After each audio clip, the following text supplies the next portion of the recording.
مسئلہ یہ ہے کہ بیماری کی وجہ سے وقتی طور پر وقفہ کر لینا جائز ہے. سمجھ میں آ رہی ہو بات؟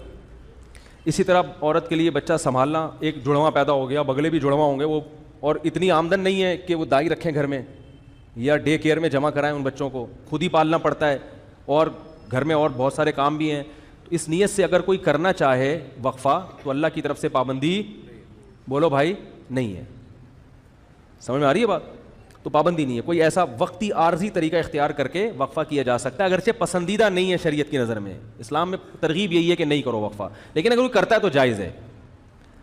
لیکن یاد رکھو اس نیت سے وقفہ کرنا کہ میں اسکول کی فیسیں کہاں سے بھروں گا.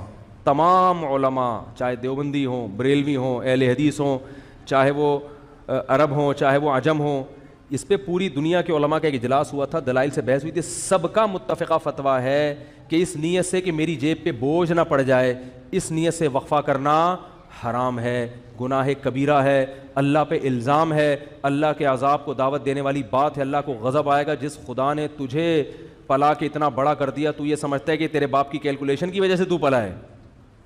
اب تو اگلی نسل کو اس لیے روک رہا ہے کہ کھلائے، تو کھلاتا ہے یا میں کھلاتا ہوں.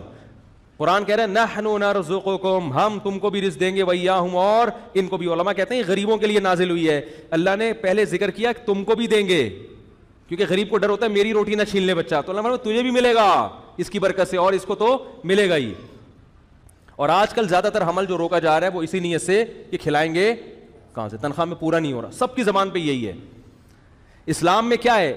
فیملی پلاننگ والے کہتے ہیں پہلے انتظام کرو پیسوں کا، پھر بچے پیدا کرو. اسلام کہتا ہے نا نا نا نا نا نا نا نا نا.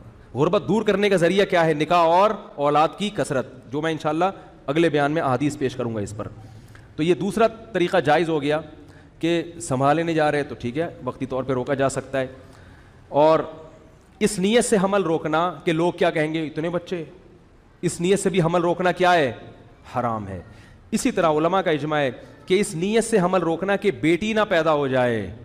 مثلا کسی کی 6 بیٹیاں ہو گئیں، اب وہ کہہ رہا ہے یار اگر ایک اور بیٹی ہو گئی میں تو جیتے جی مر جاؤں گا، اس لیے حمل روک رہا ہے. اس نیت سے بھی حمل روکنا کیا ہے؟ حرام ہے. کیونکہ آپ بیٹی کو کیا سمجھ رہے ہو؟ منحوس. اسلام میں یہ منحوس نہیں ہے. بیٹی کے خوف سے اگر حمل روک رہے ہو حرام. اور بہت سے لوگ اس لیے روک رہے ہیں کہ یار ایک بیٹا مل گیا، اب ہمیں ایسا نہ ہو بیٹی پیدا ہو جائے تو اللہ کا عذاب آئے گا. بھائی اس دنیا میں اللہ برکت چھین لیتا ہے. اور ایک آخری بات یہ کہ کسی بھی وجہ سے حمل روکا جا رہا ہو، آپریشن کر کے عورت کی بچہ دانی نکال دینا یا مرد کے لیے نس بندی کر لینا، تمام علماء کے نزدیک حرام ہے. یہ آخری مسئلہ بیان کر کے بیان ختم کرتا ہوں میں.